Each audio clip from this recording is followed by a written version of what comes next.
Okay, what's in the news as we get in the week started? Let's remind you what the business and markets calendar looks like. The Central Bank Monetary Policy Committee meeting hold its rate setting meetings today and tomorrow, 24th and 25th. Today, this next neighbor, the second largest economy in West Africa, Ghana's Central Bank, is also holding its policy rate meeting today and expected to cut interest rates for the third time in 2017. That's holding today. Meantime, it's a crucial day in the world of agricultural research. IITA in Ibadan, the only institute of tropical agriculture on the African continent, is domiciled here in Ibadan, the Oyo State capital. And there we're expecting the acting president, Professor Yemi Osinbajo, two of Nigeria's former presidents, Obasanjo and Yakubu Gowon, to be in attendance, including the president of the AFDB, Dr. Akinwumi Adesina. They're expected to be at that very important 58th anniversary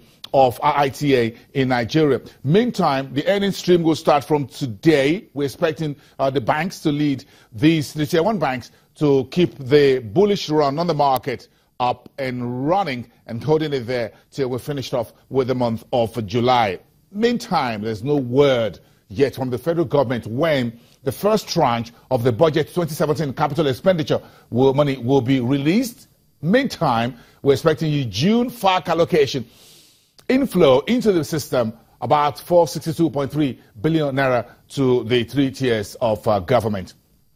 Then from Wednesday, expect a raft of economic data from the Statistics Office. The first quarter unemployment and underemployment data from Yemi Kale and the rest of his team at NBS. And the next day, Thursday, is going to be another heavy day in terms of Q1 labor productivity and first quarter producers price index, what they call the PPI data. Those data will be very key. Digesting interest rates on Monday, Tuesday, then adding the economic data to that conversation. And on 27th, which is also Thursday, there'll be a joint session of the Senate and the House of Representatives to put the final hearing together for the bill that will demutualize the Nigerian Stock Exchange. That bill, when passed, of course, it's gone through two readings. Now, this looks like the final lap. Now, there's going to be a joint sitting of the Senate and the House Committee on this bill that will get the stock exchange become a public company. This is the first time this is happening. It's taken about 2 decades of the stock exchange to walk through this door.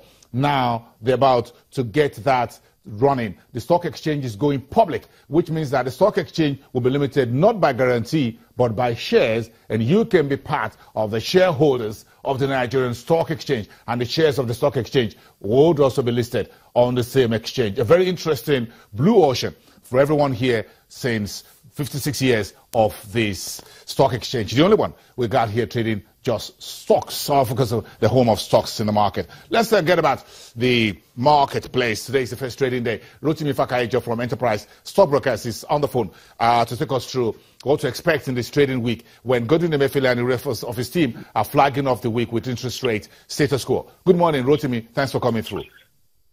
Good morning, Bolton. Yeah, well, what's your take on this week? Everyone is having their say, so join the conversation as far as interest rate is concerned. Well, to me, I believe that we've had more stability in the system now. The exchange rate is about stable. Inflation rate is coming down. And I believe it may be high time for the interest rate. To me, I believe even if it's just by 100 basis points, it should be reduced. And I believe that will imply on every sector of the economy. Are you looking at interest rate cuts? You think it's good time for Emefiele to do a bit of, even if it's 100 basis points? That's your take. But how do you think the market will react to whether there's a cut or do nothing, keeping the status quo? How do you think the equities market will react in this final trading week in July? If there is a cut, the market will be more, the upper movement of the market will be more intensified. If there is no cut, I don't really think it will have any negative effect on the equity market. Rotimi Fakayejo, thank you very much for taking us to the market expectations for the week. Last week it was 2.8% on the Nigerian Stock Exchange. All share index will be all over the market and the MPC tomorrow when we come back. Give us another 24 hours. Business Morning returns to you Tuesday, July the 25th, and that's Nigeria's on interest rate decision. See you then. Do have a great day and a business week. I will see you all through this week. You can be sure of that. Goodbye from Lagos.